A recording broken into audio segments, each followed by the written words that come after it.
Saul berumur sekian tahun ketika ia menjadi raja. 2 tahun ia memerintah atas Israel. Saul memilih 3.000 orang dari antara orang Israel. 2.000 orang ada bersama-sama dengan Saul di Mikmas dan di pegunungan Betel. Sedang 1.000 orang ada bersama-sama dengan Yonatan di Gibea Benyamin. Tetapi selebihnya dari rakyat itu disuruhnya pulang masing-masing ke kemahnya. Yonatan memukul kalah pasukan pendudukan orang Filistin yang ada di Geba. Dan hal itu terdengar oleh orang Filistin. Karena itu Saul menyuruh meniup sangkakala di seluruh negeri, sebab pikirnya, biarlah orang Ibrani mendengarnya. Demikianlah seluruh orang Israel mendengar kabar bahwa Saul telah memukul kalah pasukan pendudukan orang Filistin, dan dengan demikian orang Israel dibenci oleh orang Filistin. Kemudian dikerahkanlah rakyat itu untuk mengikuti Saul ke Gilgal. Adapun orang Filistin telah berkumpul untuk berperang melawan orang Israel. Dengan 3.000 kereta, 6.000 orang pasukan berkuda, dan pasukan berjalan kaki sebanyak pasir di tepi laut. Mereka bergerak maju dan berkemah di Mikmas, di sebelah timur Bet Awen.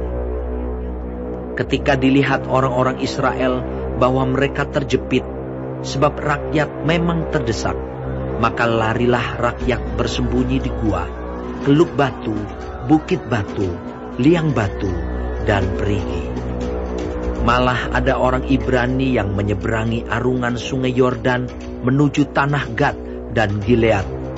Sedang Saul masih di Gilgal, dan seluruh rakyat mengikutinya dengan gemetar. Ia menunggu 7 hari lamanya sampai waktu yang ditentukan Samuel. Tetapi ketika Samuel tidak datang ke Gilgal, mulailah rakyat itu berserak-serak meninggalkan dia.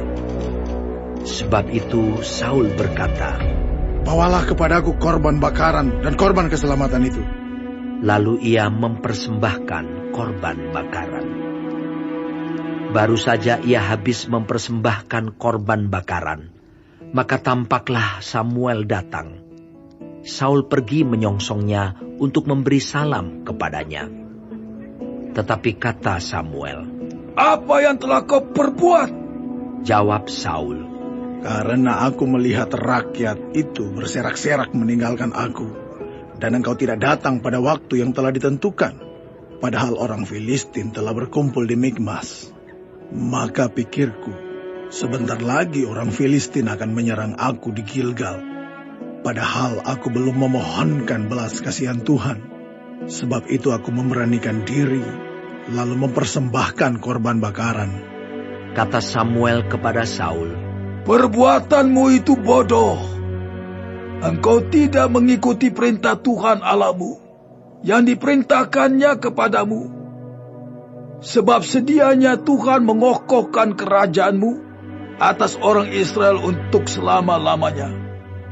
Tetapi sekarang kerajaanmu tidak akan tetap. Tuhan telah memilih seorang yang berkenan di hatinya, dan Tuhan telah menunjuk dia menjadi raja atas umatnya. Karena engkau tidak mengikuti apa yang diperintahkan Tuhan kepadamu. Kemudian berangkatlah Samuel dan pergi dari Gilgal ke Gibea Benyamin. Tetapi Saul memeriksa barisan rakyat yang ada bersama-sama dengan dia itu, kira-kira 600 orang banyaknya.